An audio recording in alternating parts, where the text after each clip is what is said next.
Good morning, true crime friends. I have to tell you what I just saw. I'm sitting here like clicking around on YouTube and I just watched the most unhinged video. It was thrilling to me. I'm not going to name this person because they're crazy. There's a YouTuber out here who says that the solar eclipse that happened, lunar eclipse, solar eclipse, the eclipse that happened yesterday was fake because he could not see the moon. Sir, he's like, they faked it. They faked it. And mass illness has been reported since then. The government has faked us all out. I don't think that's what that was. I didn't see the moon. Sir. This person was in the path of totality. And when everything got dark, they didn't see the moon. And so therefore, that's scientific proof that there was no solar eclipse. Okay. It just brought me such joy. Anyway, it's criminal, whatever education system that person was a part of. Also fascinating. Listen, today in true crime. What's today? Wednesday, April 10th? Wednesday, April 10th. Y'all, so much happened in true crime. Listen, first of all, the Crumbleys, Jennifer and James Crumbley. These are the parents of Ethan Crumbley, the school shooter.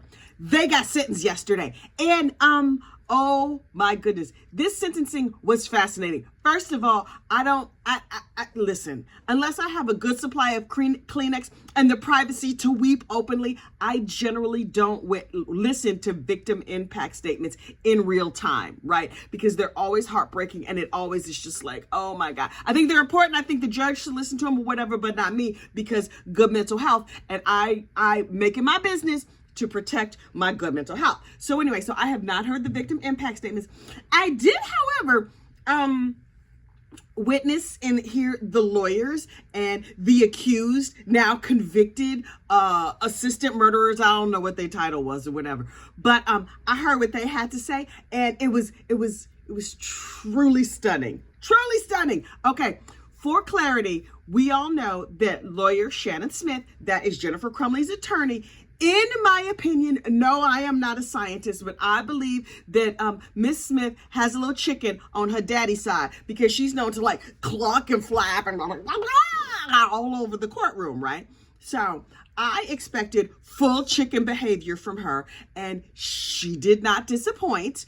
James Crumbley's lawyer, however, who definitely has the more unhinged client, was calm and measured and whatever. And I like Marielle. She's nice and everything, but it brings joy to my heart to watch Shannon Smith in court. Honestly, there could be an all Shannon Smith all the time channel, just waiting for her to lay an egg right there in court. And so I was making like quick notes about what the lawyers had to say or whatever. And at one point I wrote in my notes, chicken debates judge. And I was like, say, Kathy, you have to pull yourself together and stop referring to this lady as a chicken. But then she keeps having chicken behavior. So what you want from me? So they were like, Your Honor, we read the pre-sentencing report and I would like to dispute every single line of it. Other than that, it's fine. And the judge was like, right. I hear what you're saying and no. And then Shannon was like, okay. Also, we respect the jury's verdict. In addition, everything the jury said was wrong because we believe something different. And the judge was like, right. I hear what you're saying. Heffa, no. And so she was like, okay. Also, this says that they had an alcohol problem and my client does not have an alcohol problem. And the judge was like, right. There were receipts showing that they bought a literal liquor store and there was liquor all over their house. And she was like, that was for a party. Ma'am, how big was the party? Because I believe on Facebook or wherever there were pictures of the party and the party was of like 6 people. Now, 6 people who were heavy drinkers, fine, whatever. There were 18 bottles of liquor purchased right after, I believe, the party. Ma'am, okay, Miss Smith, whatever. So Shannon Smith gets up there and she's like, Your Honor, I disagree with absolutely everything. I think my client is innocent and she should come and live in my spare coop, aka my guest house, which is nice and luxe, and I'm gonna put her to work basically like a slave, scrubbing the floors and slopping out the hogs and doing whatever else we do here on the farm. But I think that is an appropriate punishment for her. And the judge was very calm and nodded her head sagely and was like, heifer, no. So I was just like, okay, this is going well. And then, then it happened. Jennifer Crumbley read her statement. Jennifer, girl, listen, let me help you out here. She said some things out of her mouth that, ma'am. So she got up there and this is Jennifer Crumbley reading her statement. Your Honor, I understand that everybody thinks I'm a bad mom because I ignored my son. I knew he had mental illness and we bought him a gun and we refused to store it at all. And I would like you to know none of that is my fault. We were perfect parents. Everybody else has misunderstood. From day one, we have ignored this child, and I have been over there in the Walmart parking lot doing the oochie coochie to strange men and other assorted individuals while my son cried at home alone, saying he was hearing voices, and I ignored him. I think that's how parenting is supposed to go. And so the fact that he took the gun that my husband and I purchased for him and took it to school and did terrible, terrible things is obviously the fault of the school for not teaching this child what he should do. If only we had known, if only there had been signs aside from his crying for help, him writing us notes, him drawing violent pictures. If there had been some visible sign, then we absolutely would have done more. I respect the jury, and my feelings are hurt that they say I was a bad mom. Thank you for letting me share. And I was like, this bisque, thick creamy soup, bisque. Anyway, and then James Crumbley stood up and he was like, Your Honor, I would like to say the thing that nobody has allowed me to say, and that is that I'm super, super sorry that the school did not raise my son better. I think that they should have told us there was a problem. They should stay out of our business. They should also live in our house and take care of everything. The school could have dropped by and cleaned up. You saw the squalor that we lived in. It was a mess. Yes, I was chain smoking weed every waking moment. The school should have educated me better on that. And the truth has not come out. I don't know why the school stored this gun improperly. It is unbelievable to me, and I think they should be sued. And I stand with the families of the victims because all of us are on the same team. We are victims of the school and possibly my wife and my evil son and other people, but not me. And I may have said some things in frustration about the prosecutor, but really, when I said that she would soon be sucking rocks in hell, that is a term of endearment that I use to mean that she should enjoy a nice lollipop that maybe has some hot peppers in it. That's all I meant. Thank you for letting me share. And I was like, are these people for real? Are they? Okay, that's probably not gonna go good for you. James Crumbley's lawyer, who has no chicken on her daddy or her mama's side, stood up and said, Your Honor, I think Mr. Crumbley should get time served. What? So he could just chain smoke weed in the privacy of, I don't know, a van down by the river, because I believe his house is gone at this point. She was just like, and James was like, oh yeah, I should get time served. Sir, no, sir, no. She was like, James should get time served. Yes, he threatened the life of an elected official and the prosecutor. And yes, he acknowledged that on the jail phone calls, he knew the calls were being recorded and he did not care, that he was going to make the prosecutor pay and rot in Hades. But he was frustrated. I mean, just because he threatened somebody's life, I feel like people are taking this too far. You see how poorly the school raised his son. Obviously, everybody is wrong but him. And now I will sit down and let the chicken balk and possibly lay an egg here in your courtroom. Thank you so much.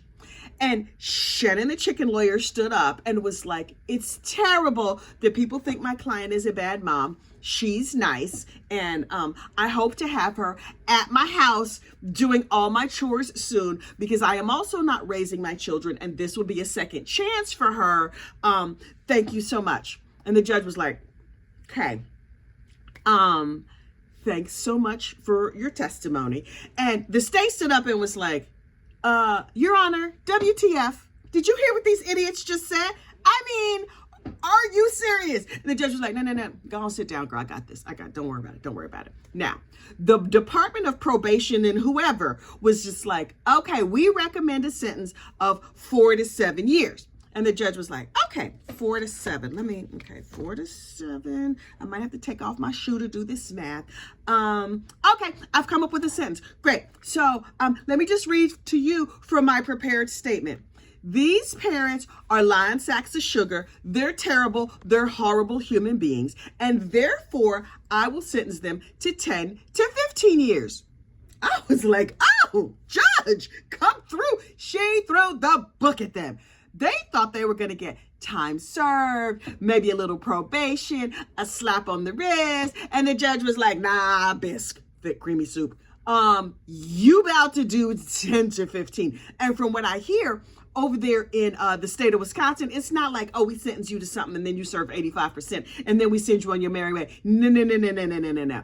These people cannot go before the parole board until 10 years has gone by. 10 years. And then it's up to the parole board to decide if they get out. So they're going to have plenty of time to sit and contemplate and think about what they've done and maybe come up with better ways to be better parents. Maybe they could write a manifesto about how the school district could stay out of their personal lives while also raising their children the proper way and properly securing guns. Y'all, those people. Now listen, I'm not mad at this judge's sentence at all. And the judge was like, if you would like to appeal the sentence, there's paperwork available to you. You have 6 months. They were like, can we get that piece of paper? I'm going to fill out the appeal thing right now. James Crumbley was very adamant about filling out his paper. Sir, do you roll your mind back to just a few minutes ago when you had threatened the life of the prosecutor? Sir, that's not going to go good for you.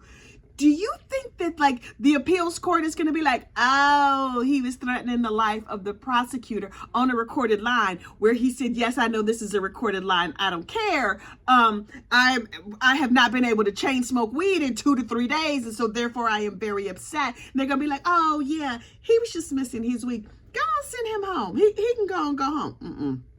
Y'all, it's not going to go good. It's not going to go good for them on appeal, but good luck with your project. Look, in other news, remember Tim Verrill? I stopped following his case mostly because it was boring and it was annoying. And to me, in my mind, obviously I'm not on the jury, it was like video of him being in the house at the time of the murder. He was cleaning up everything. This is the dude that was murdering on a budget.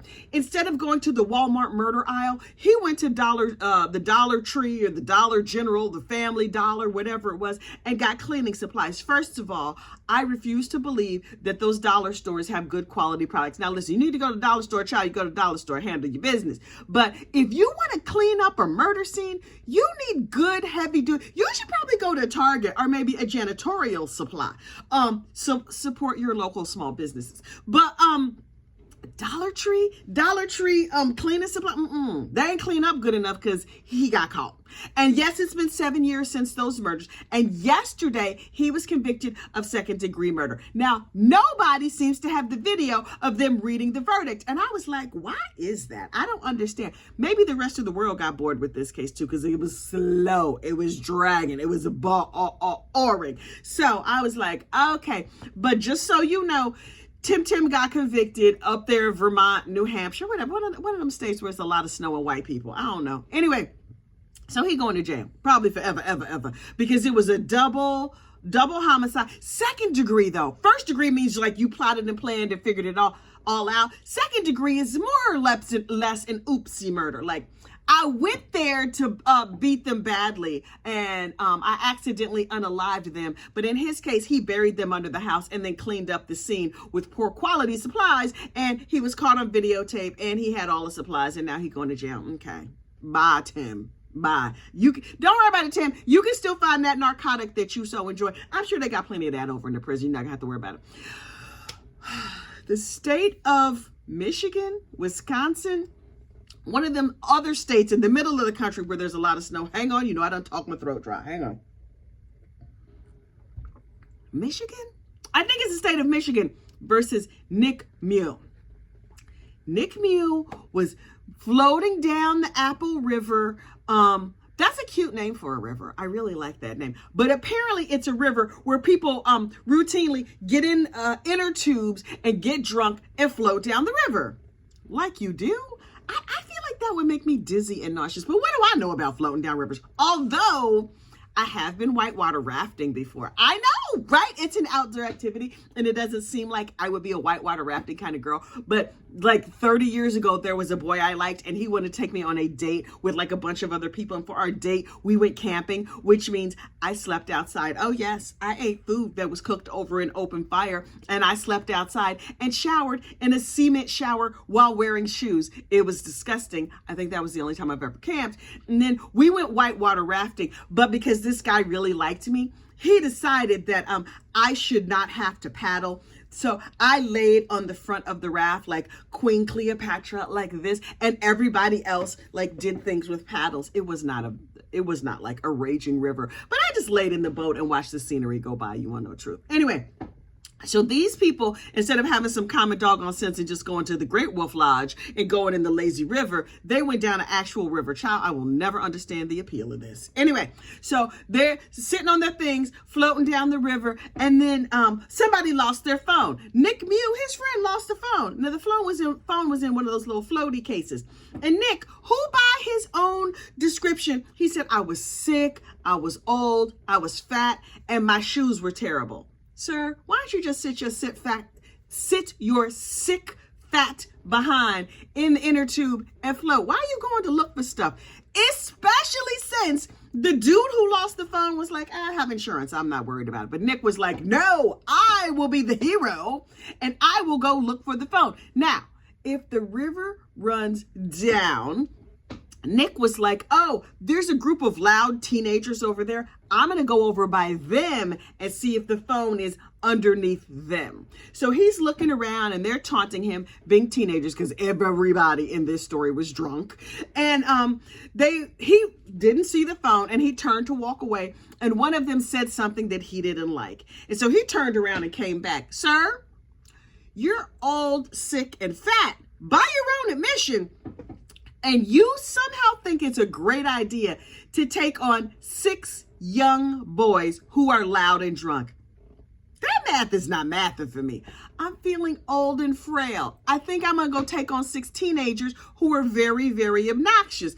And then a lot of back and forth happened. And then Nick whips out a knife and commences to stab at people and cutting everybody up. Now listen, I could absolutely see him making a case for self-defense had he just been looking for the phone and then they attacked him. That makes sense to me. And at one point, after the pushing and shoving start, he pulled out his knife. That is self-defense. But to continually engage with people, to basically start a fight and then claim self-defense, sir, no. Also, you know, kids, they live with these little videos. You know they was going to make a TikTok out of this. Before this went crazy, it was absolutely just going to be some ridiculous TikTok or Snapchat or whatever, and everybody was going to go on with their life.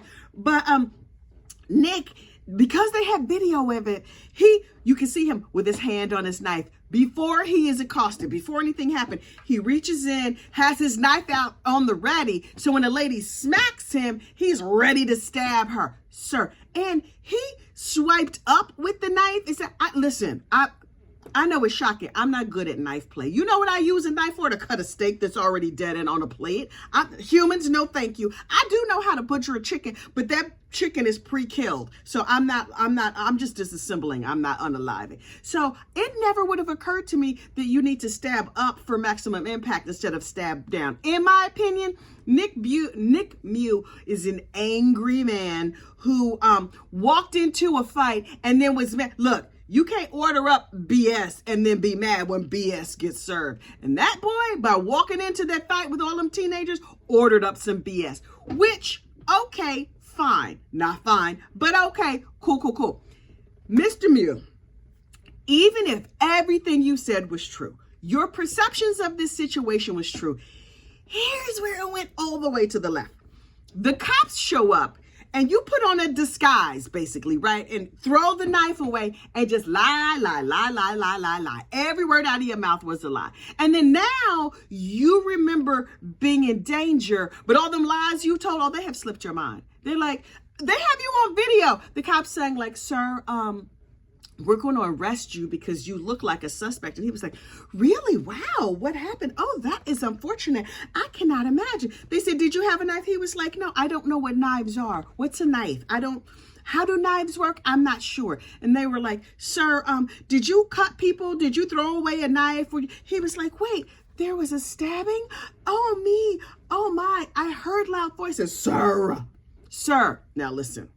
Had these kids not had video, you might have been able to get away with this. But there is a case somewhere in here for self-defense. But you're just lying after that. Sure, you know you had the right to remain silent, right? They could have told you that. You ain't have to say nothing at all. But he just, every time, he was like, okay, see, what happened was, I was minding my own business, being old and fat and sick and bad shoes. And then these boys attacked me with knives. And then I took one of their knives away from them and I slashed them in self-defense. And then I had to run and hide. And then it all completely was wiped clean from my mind.